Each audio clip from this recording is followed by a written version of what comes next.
తాకట్లో ఉన్న మీ బంగారాన్ని విడిపించి ఆ రోజు ఆన్లైన్ ధరకే మేము కొంటాం. Sharma gold company. Welcome to iDream media. So నిద్రలేమి సమస్య, ఇన్సోమ్నియా చాలా మందిని ఇబ్బంది పెడుతూ ఉంటుంది. దీనివల్ల వచ్చే అనారోగ్య సమస్యలు లెక్కలేనివి. అయితే ఎందుకు అసలు నిద్రలేమి సమస్య, కారణాలు ఏంటి, మరి చక్కగా నిద్ర పట్టాలంటే ఏం చేయాలి, వెజిటబుల్ థెరపీ దీని గురించి ఏం చెప్తుంది, వివరాలు తెలుసుకుందాం. మనతో పాటు ఉన్నారు ప్రముఖ vegetable therapist and sun spiritual society founder Vikramaditya Guruji గారు. గురూజీ నమస్తే అండి. సూర్యస్మితల్లి. గురూజీ, నిద్ర పట్టాలంటే మందులు వేసుకోవడం అంటే ఇంకా దానికన్నా ఇంకొకటి ఉండదు, ఇంకా అదే ఎండ్ అనుకోవాలి. సో అసలు ఏంటి నిద్రలేమి సమస్య, ఎందుకు నిద్ర పట్టదు అసలు? సో మరి నిద్ర చక్కగా పట్టాలంటే ఎలాంటి హోమ్ రెమెడీస్ ఉన్నాయి? సంపాదించే వయసులో ఉన్నప్పుడు సంపాదన మీద విపరీతమైనటువంటి వ్యామోహంతో నిద్ర పట్టదు. అలాగే రేపు ఎక్కడికో ఇంటర్వ్యూకి వెళ్ళాలి, లేకపోతే ఆ ఇంటర్వ్యూ చేస్తున్నటువంటి వ్యక్తి చాలా గొప్పవాడు, ఈ అవకాశం మనకు రావడం చాలా అరుదు, ఇది నా జీవితంలోనే పెద్ద మైలురాయి, ఇలాంటి ఉన్నప్పుడు యాంగ్జైటీతో మీ మెదడు విపరీతంగా ఆలోచించేయడం ద్వారా నిద్ర రాదు. ఇది ఒక రకమైనటువంటి యాంగ్జైటీ లేదా సైకలాజికల్గా డిప్రెషన్, వీటి వల్ల నిద్ర రాదు ప్రధానంగా. ఇక్కడ మనకు ప్రధానంగా ఏమవుతుంది అంటే మనసు చెడిపోతే శరీరం పాడైపోతుంది. అంటే ఈ నిద్రలేమి అనే సమస్య మనసుకు సంబంధించింది. శారీరకంగా విపరీతంగా అలసిపోతే శరీరం విశ్రాంతి తీసుకుంటుంది, ఎక్కడ మనసు విశ్రాంతి తీసుకోదు. అది తన లోకాల్లో తను విహరిస్తూనే ఉంటుంది. కానీ మనసు చెడిపోయినప్పుడు మీరు శారీరకంగా ఎంత శ్రమ పెట్టినా నిద్ర రాదు. విపరీతంగా కాయ కష్టం చేసినాడు ఒక చెట్టు కిందకి వేసుకుని ఎక్కడో ఒక రోడ్డుకు అటు సైడ్ ఒక చిన్న టవల్ వేసుకుంటాడు, అలా పడుకుంటాడు, నిద్ర పెట్టేస్తాడు. విపరీతంగా అలిసిపోయాడు అంటే వాడి పని శరీర శ్రమే. ఇక్కడ మనకి శరీరానికి ఎలాంటి శ్రమ లేదు, మనసు మాత్రమే శ్రమ పడుతూ ఉంటుంది, ఆలోచిస్తూ ఉంటుంది, రేపు ఎలా కొత్తగా ఏం అడగాలి, ఈ ఆలోచన అంతా మెదడు మీద ఉంది. మరి నిద్రకి ఇబ్బంది ఏంటి? ఇదే నిద్రకి ఇబ్బంది. మనసు పరిపరే విధాల ఆలోచిస్తూ పాడైపోయింది. అంటే మన శరీరంలో వాయుమండల వ్యవస్థ అని ఉంటుంది. మన శరీరంలో మనం పీల్చుకునేటువంటి వాయువులు లోపలికి వెళ్ళిన తర్వాత రూపాంతరం చెందుతాయి. వ్యాన, ఉదాన, సమాన, కూర్మ, నాగ అని ఒక 10 వాయువులుగా మారుతూ ఉంటుంది. ఈ మారిన వాయువులు ఉపయోగించేసిన తర్వాత ఆ వేస్ట్ ఏదైతే ఉందో ఉదాన వాయువు మారింది, అది బయటికి ఎలిమినేట్ చేయబడాలి, రావట్లేదు. వ్యాన మారింది, బయటికి రావట్లేదు. అంటే ఆ యూజ్ చేసినటువంటి ఆక్సిజన్ కార్బన్ డైఆక్సైడ్గా మారింది, అది చెడిపోయింది, బయటికి విడిచిపెట్టాలి కదా, అది జరగట్లేదు మనకి.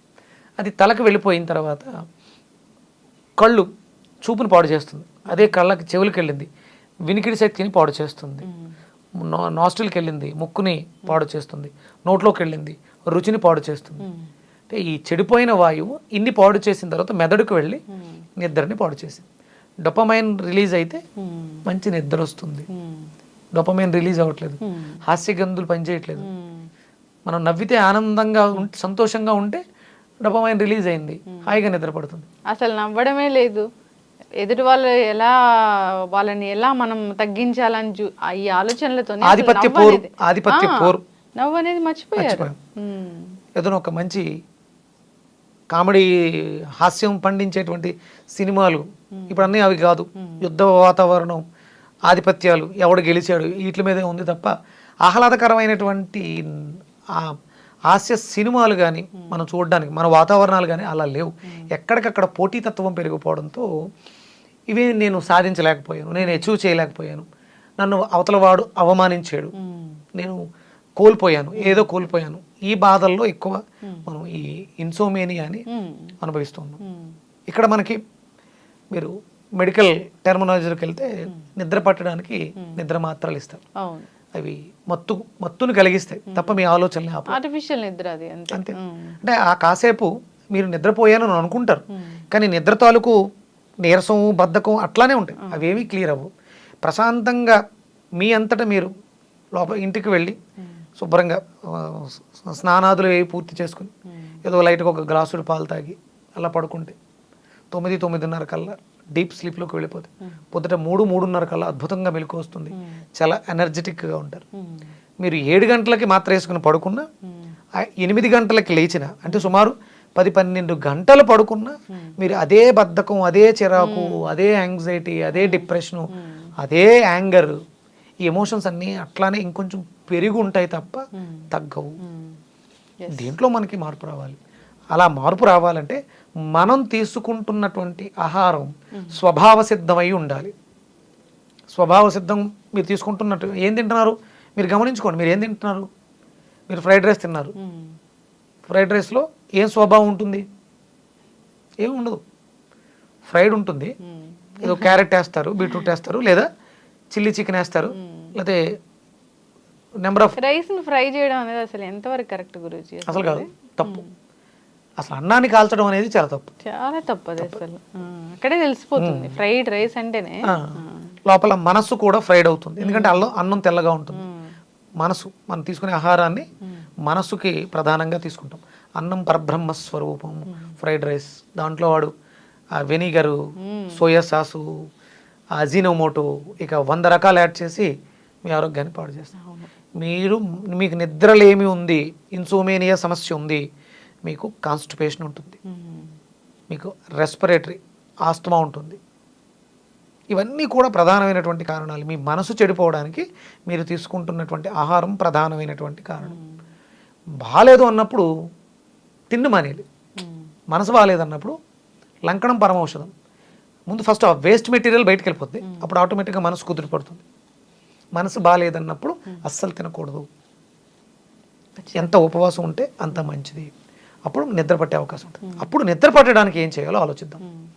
ఇక్కడ పాలు చంద్రుడికి సంబంధించింది, నిద్ర కూడా చంద్రుడికి సంబంధించింది.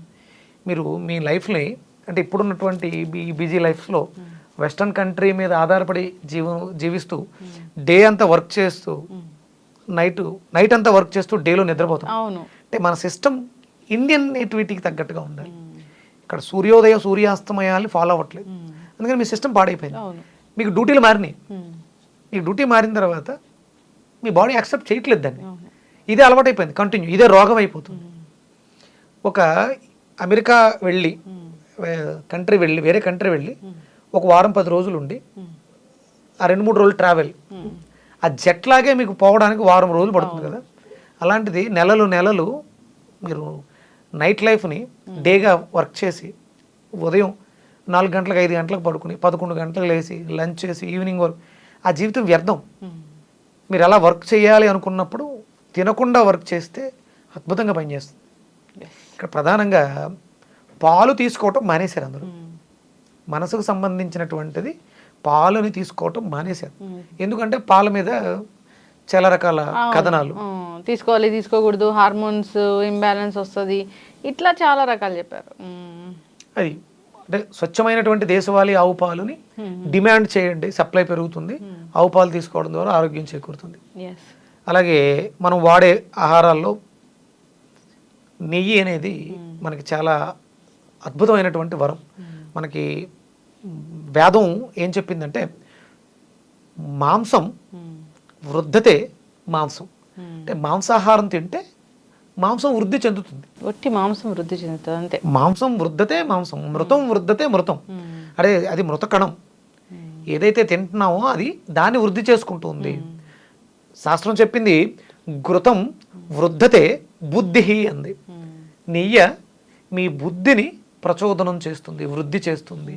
ఇప్పుడు డాక్టర్స్ కూడా నెయ్యి ఒకప్పుడు తినొద్దన్నారు, ఇప్పుడు తినొచ్చు అని చెప్తూ ఉన్నారు. సో వాళ్ళకు కూడా తెలియదు, ఏదో రీసెర్చ్ చేస్తారు. కానీ ఇది ఎప్పుడో శాస్త్రం వేదాల్లో కానీ మనకి ఉపనిషత్తులు పురాణాల్లో మనం ఒక మనిషి యొక్క జీవన విధానం ఎలా ఉండాలనేది శాస్త్రం రాసిపెట్టింది. అంటే మీరు చేస్తున్న పనుల ప్రకారం మీరు ఎలా ఉండాలి. అందుకని ఏంటంటే మనం ప్రధానంగా ఆవునేతిని ఎక్కువ వాడుకోవాలి. ఇన్సోమేనియాతో బాధపడేవాళ్ళు పాలని ఎక్కువగా తీసుకోవాలి. ఇంకా మీకు ఈ సమస్య ఎక్కువగా ఇబ్బంది పెట్టేస్తుంది అన్నప్పుడు గసగసాలు వాడటం విన్నారమ్మా? తెలుసా గసగసాలు దేనికి వాడతారు? సమ్ కూరల్లో అట్లా వాడుతూ ఉంటారు. అంటే మీ ఉన్న జనరేషన్లో గసగసాల గురించి పెద్దగా తెలియదు. గసగసాలు అనేవి మనకి ఊర్లలో వెళ్ళినప్పుడు చేపల కూరకి చాలా బాగా వాడతారు. అది చిన్నగా ఉంటాయి గసగసాలు, దాన్ని నూరుతారు. గసగసాలు మంచి నిద్రకి దోహదం చేస్తాయి. అంటే మనం తీసుకునే ఆహారం అది మాంసాహారం, కానీ దాన్ని మనకు అనుకూలంగా ఎలా మార్చాలని ఈ ఔషధాలు అంటే దాంట్లో చేపల కూర వండేటప్పుడు ఏం చేస్తారు, గసగసాలు, జీలకర్ర, వెల్లుల్లి, ధనియాలు, ఇవి దానికి చేపల కూరకి మసాలా, అంటే దాంట్లో చెడుగుణ ఉంది, ఇవి వాడడం ద్వారా అది కొంతగా తగ్గుతుంది. అది మళ్ళీ మాంసానికి వెళ్ళినప్పుడు ఇక్కడ గసగసాలు వాడరు, ధనియాలు, జీలకర్ర, వెల్లుల్లి, అల్లం ఇవి వాడతారు. అంటే ఆ వండుతున్న కూరకి తగ్గట్టుగా దాని స్వభావాన్ని మార్చుకోవడానికి వీటిని వాడతారు. అంటే ఇక్కడ గసగసాలు మనకి నిద్రకి ఉపయోగపడతాయి. కొంచెం నిద్ర లేమితో బాధపడే వాళ్ళు గసగసాలని దోరగా వేయించి ఒక మూట కట్టి వాసన చూస్తూ ఉంటారు. దాన్నే మనం పటికి బెల్లంతో పొడి చేసుకుని ఒక స్పూన్ పటిక బెల్లం పొడి, ఒక స్పూన్ గసగసాల పొడి రెండు కలిపి ఒక పావు టీ స్పూన్ పాలల్లో కలుపుకొని తాగితే మంచి నిద్ర వస్తుంది. పావు టీ స్పూన్ పాలల్లో పావు టీ స్పూన్, అంటే ఒక స్పూన్ చేసి పక్కన, అంటే కొలత సమభాగాలుగా ఉండాలి. ఒక 50 గ్రామ్స్ గసగసాలు, ఒక 50 గ్రామ్స్ పటిక బెల్లం దోరగా వేయించి ఇవి రెండు కలిపి పొడి చేసి ఒక సీసాలో పెట్టు, పాలల్లో ఒక పావు టీ స్పూన్ కలుపుకుంటే, అంటే దాంతో నల్లమందు అని విన్నారా, కొంచెం మొత్తుగా అనిపిస్తూ ఉంటుంది. దాన్ని వాడుతూ తయారు చేసే వంటే అది డ్రగ్స్కి సంబంధించి మిస్యూజ్ అవుతుంది కాబట్టి దాన్ని పక్కన పెట్టేసి మనం గసగసాలని ఇలా వాడుకుంటే దాంట్లో ఆ నిద్రకి ఉపయోగించేటువంటి నల్లమందు తత్వం ఉంటుంది, హెల్దీగా ఉంటుంది, ఆరోగ్యంగా ఉంటుంది. సో గురూజీ, ఇలాంటి హోమ్ రెమెడీస్ ఉన్నాయి చక్కటి నిద్ర కోసం. అంతేకాదు మనసుని ప్రశాంతంగా ఉంచుకోవాలి, మంచి ఆలోచనలు ఉండాలి మీరు చెప్పినట్లుగా. సో శారీరక శ్రమ అనేది కూడా హెల్తీగా ఉండాలి. మార్నింగ్ టైంలో మనం డే టైం అనేది శారీరక శ్రమ ఈ వర్క్ ప్లేస్లో ఉండడం అట్లా ఉన్న నైట్ నిద్ర కోసం ఉపక్రమించాల్సిందే.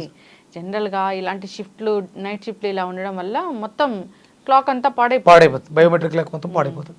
అందుకని అలా ఉండాల్సి వచ్చినప్పుడు తేలికగా జీర్ణం అయిపోతూ మీకు ఎనర్జీని ఇచ్చేవే తినాలి తప్ప బిర్యానీలు, బిస్కెట్లు, టీలు ఇలాంటివి తినకూడదు. చిన్న చిన్న వ్యాయామాలు చేయడం ద్వారా మీరు ఆ పడుకునేది, అంటే మీకు 1 అవర్ పడుకుంటే 8 అవర్స్ స్లీప్ని ఫుల్ఫిల్ చేసేదై ఉండాలి. మంచి స్లీప్, హెల్దీ స్లీప్ అయితే. అందుకని శారీరక వ్యాయామం చాలా అవసరం.